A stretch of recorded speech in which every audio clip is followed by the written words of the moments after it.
غره په سره د ښامارو خوره چې ډلې ډلې پاړوګر در خېجوما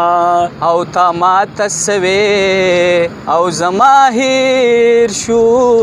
ماته هغه خبره بیا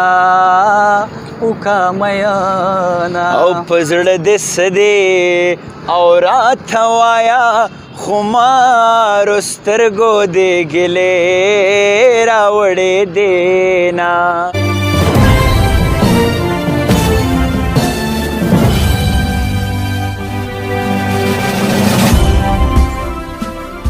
د ملکنډ په سر غذا ده د خدای رضا ده جانان نه منې کومه د باختر ټي وي قدرمنو کتونکو سلامونه او نیکې هیلې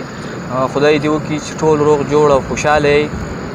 قدرمنو د خپرونې ټنګ ټکور سره زه دریا خان